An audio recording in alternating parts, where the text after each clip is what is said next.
Mais de 3,5 milhões de americanos serviram na Marinha dos Estados Unidos durante a Segunda Guerra Mundial. A expansão da Marinha dos Estados Unidos da América durante a guerra foi impressionante, adicionando milhares de navios. Ao final da guerra, a Marinha dos Estados Unidos representava mais de 70% do número total e tonelagem bruta de embarcações navais com mais de 1.000 toneladas em todo o mundo.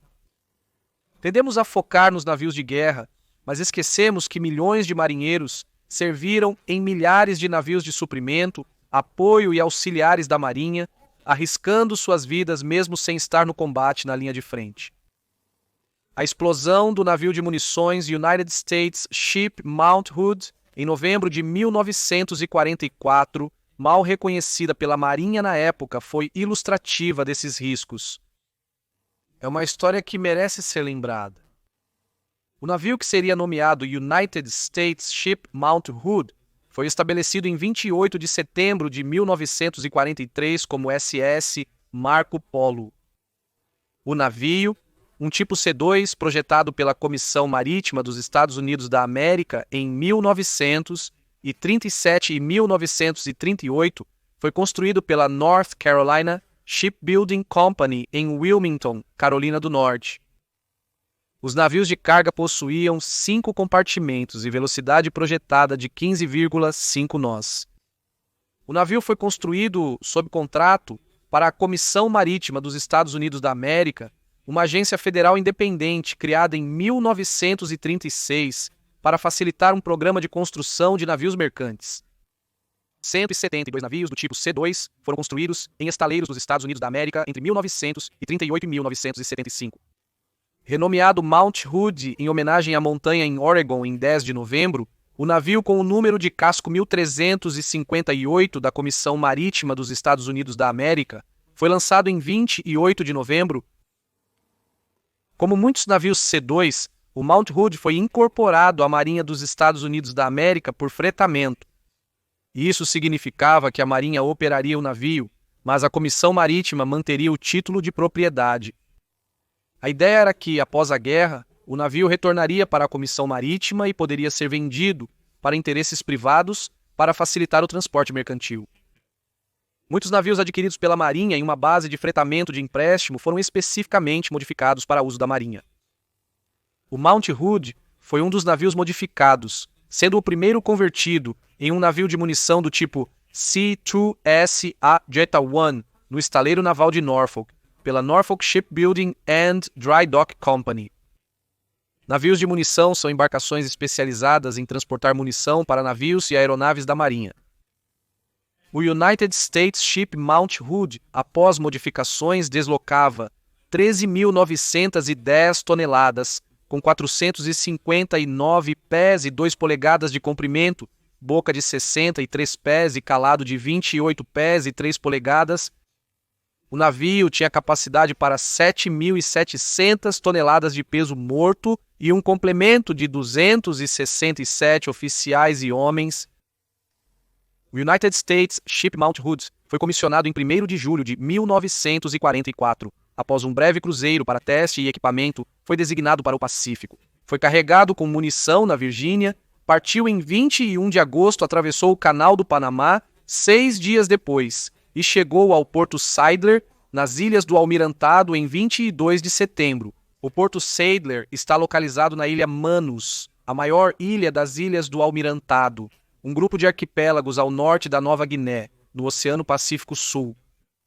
As Ilhas do Almirantado fizeram parte da Nova Guiné Alemã de 1884 a 1914. Sadler significa Águia do Mar em alemão e o porto foi nomeado após um navio alemão.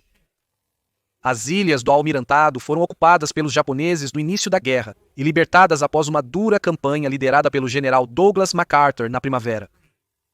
Em setembro, o Porto Sadler foi transformado em uma grande base, com cais e aeroporto, servindo como área de preparação para outras operações da Segunda Guerra Mundial na Nova Guiné e nas Filipinas. Na época da chegada do United States Ship Mount Hood, o Porto Sadler era um importante local de reparo e suporte logístico para navios que participavam da invasão das Filipinas e operavam no Pacífico Sul. Segundo o Conselho de Investigação da Marinha, o movimentado porto abrigava regularmente de 200 a 600 navios. O Mount Hood era a principal fonte de munição para todos os tipos de navios da Terceira Frota dos Estados Unidos da América. O navio era extremamente ativo, entregando munição para navios em todo o porto, sendo frequentemente chamado para abastecer navios de combate em curto prazo. O Conselho de Investigação da Marinha notou que a rapidez no transporte de munição era sempre de extrema importância. Devido ao seu papel crítico, o Mount Hood foi movido para uma atracação mais central no porto, antes reservada para navios de munição. Isso representava um risco, pois significava que muitos mais navios estariam próximos a um navio cheio de munições. Mas uma discussão entre o oficial de munições do esquadrão, o mestre do porto e o capitão do Mount Hood determinou que a necessidade de fornecer munição rapidamente era mais importante. A âncora central reduziu as distâncias para abastecer outros navios e facilitou a comunicação com o esquadrão de serviço. As explosões também deixaram as águas ao redor do Mount Hood calmas, permitindo que um cruzador se aproximasse para transferir munição. Na manhã de 10 de novembro, o tenente da reserva naval Lester Wallace, oficial de comunicação do Mount Hood, desembarcou com 13 homens alistados, mas 4 recrutas desembarcaram em outra embarcação. Wallace precisava buscar novos manuais de comunicação e outras publicações. Os demais homens também tinham compromissos, como consultas odontológicas e visitas ao capelão da base. Alguns eram funcionários dos Correios, pegando o correio. 2 homens estavam sendo levados para a prisão da base para enfrentar a corte marcial. Os homens chegaram à costa às 8h30 da manhã.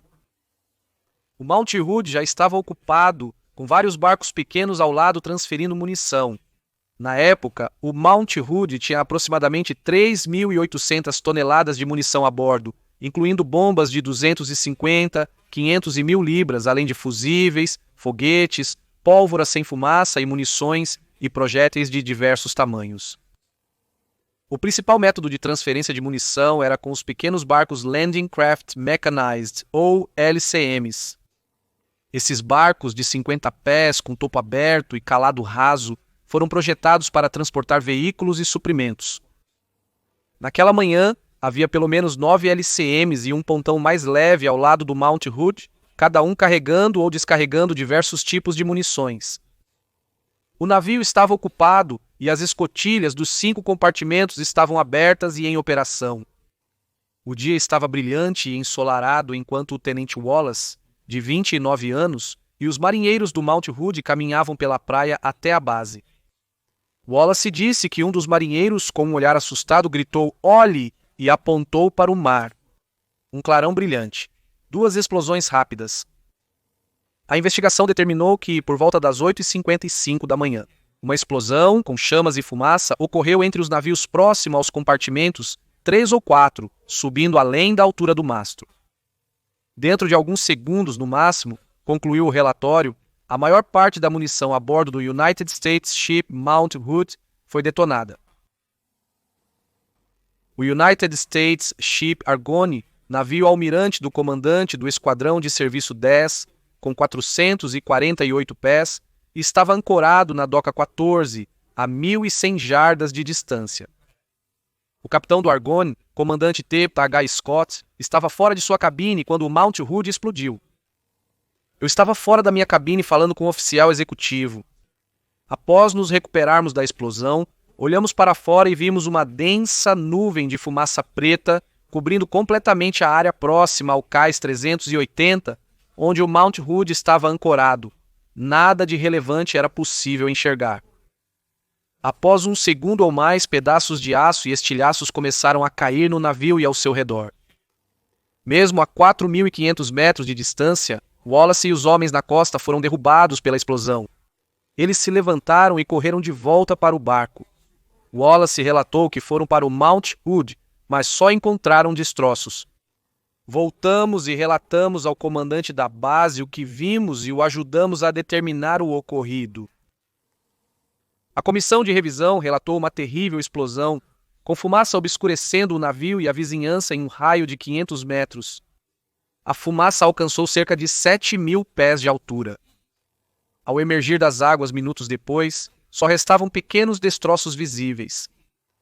O navio havia desaparecido, e por desaparecido o relatório quis dizer. Simplesmente sumiu. O maior pedaço do navio de mais de 400 pés de comprimento que já foi encontrado era um pedaço do buraco que tinha cerca de 16 pés por 10 pés.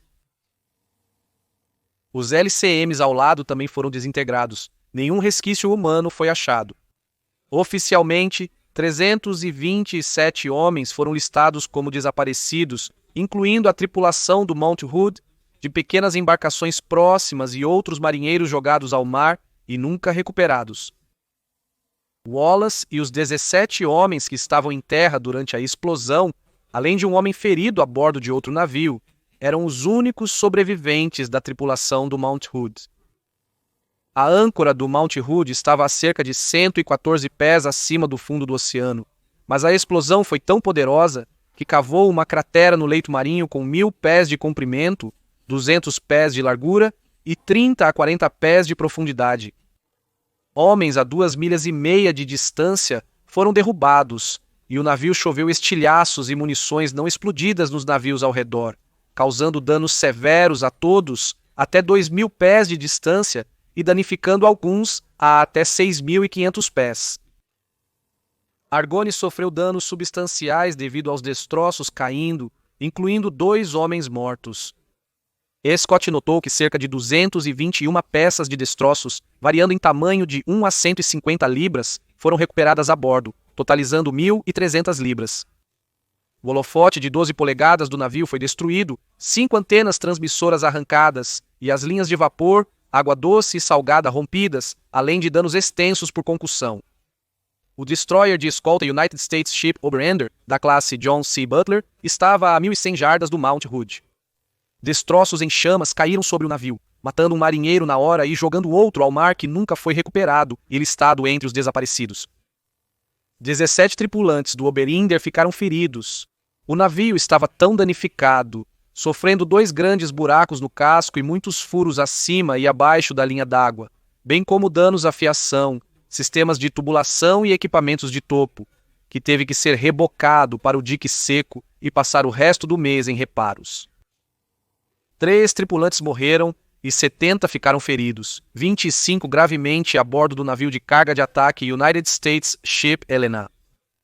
A própria Helena sofreu danos extensos acima dos convéses, exigindo cerca de 6 semanas de reparos.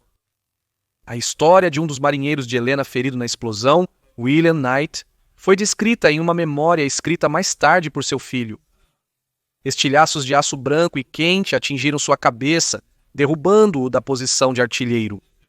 A força da lesão causada pelos estilhaços o fez cair sobre o convés, e ele ouviu alguém gritar, "Corman, antes de tudo ficar preto." A lesão eventualmente exigiu 120 dias de hospitalização.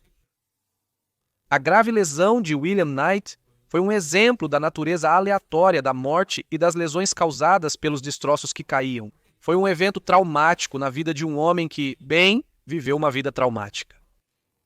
O nome William Knight era, na verdade, um nome falso que foi destinado, de acordo com a pesquisa feita por seu filho, para esconder o nome de seu verdadeiro pai, o gangster Al Capone.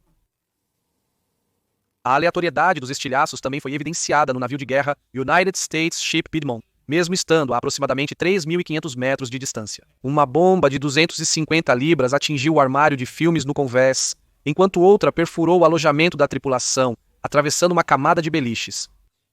Surpreendentemente, nenhuma das bombas explodiu e ninguém ficou ferido nos compartimentos, mas um homem morreu ao ser atingido na cabeça pela base de um projétil de munição de 5 polegadas. Mas o pior dano foi causado ao United States Ship Mindanao, navio de reparo de motores de combustão interna da classe Luzon. A apenas 350 jardas de distância e de lado para a explosão e entre o Mount Hood e o United States Ship Argonne, o Mindanao foi rasgado pela explosão e estilhaços. Todos os tripulantes no convés morreram instantaneamente e muitos outros foram mortos e feridos abaixo dele. Uma frota de pequenas embarcações socorreu a tripulação do navio Mindanao, que sofreu 23 mortos e 174 feridos na explosão. O tenente Wilfred D. Coley, tripulante do Mount Hood, estava no Mindanao e morreu no incidente. Os restos dele foram os únicos da tripulação do Mount Hood que puderam ser identificados. No total, 26 navios e 33 embarcações menores foram danificados, além dos destruídos na explosão. A Marinha estimou que os reparos exigiram mais de 107 mil horas-homem. Confirmou-se a morte de 45 homens. 327 foram listados como desaparecidos e 371 ficaram feridos. As 743 baixas representaram o segundo pior desastre da base da Frota do Pacífico na guerra, perdendo apenas para Pearl Harbor. Devido às restrições de tempo de guerra, a Marinha só reconheceu a explosão do Mount Hood em 5 de dezembro, e o relatório não detalhava a gravidade do dano. Apenas informava que o navio de munição de 13.733 toneladas foi perdido em uma explosão acidental em uma base avançada no Pacífico Central. A Marinha criou uma comissão para investigar a causa da explosão. O tenente Wallace, sobrevivente mais antigo do United States Ship Mount Hood, foi entrevistado, mas não pôde dar muitos detalhes sobre a explosão. Ele observou que tudo parecia normal quando deixei o navio. Concluiu que ninguém jamais saberá o que de fato ocorreu. Ela apenas explodiu. Nunca houve uma explosão no Mount Hood antes deste evento. A revisão concluiu que a explosão não foi causada por ação inimiga. Embora a causa exata não pudesse ser determinada, o relatório concluiu que a causa mais provável do acidente foi o manuseio brusco da munição durante o carregamento ou descarregamento, já que a possibilidade de ação inimiga parecia remota. O relatório apontou diversos erros no manuseio de munições do Mount Hood, notando a inexperiência da tripulação, a falta de liderança dos oficiais e a indisciplina da equipe. O relatório também criticou a colocação do navio em uma localização central, em vez de uma mais remota reservada para navios de munição. Mas o almirante Chester Nimitz, comandante-chefe da Frota do Pacífico dos Estados Unidos da América, recusou-se a culpar os oficiais envolvidos, afirmando que os erros técnicos cometidos foram erros de julgamento resultantes do forte desejo de cumprir compromissos militares e prosseguir com a guerra. As exigências da guerra sempre exigirão a aceitação de certos riscos operacionais. A conclusão de Nimitz talvez visasse proteger a reputação dos oficiais falecidos. O relatório chegou a censurar os nomes dos oficiais envolvidos. O relatório reforçou as regras existentes para manusear munições e deu 3 recomendações específicas. Quando possível, os navios de munições devem ser ancorados a no mínimo 1.100 jardas de outros navios e instalações. 2. Deve-se fazer um esforço para manter uma organização interna e administração em um padrão superior ao que aparentemente existia a bordo do United States Ship Mount Hood. E 3. Que as regulamentações portuárias exigem inspeção regular e supervisão de navios de munições. E assim, a explosão a bordo do Mount Hood foi pouco relatada, descartada como um risco operacional, e a guerra continuou. Espero que tenha apreciado este episódio do History Guy, com breves trechos de história esquecida, de 10 a 15 minutos. Se gostou, por favor, clique no botão de curtir. Se tiver perguntas, comentários ou sugestões para episódios futuros, escreva-os nos comentários. Responderei com prazer. Siga The History Guy no Facebook, Instagram, Twitter e confira nossos produtos em teespring.com. Para mais episódios sobre história esquecida, inscreva-se no canal.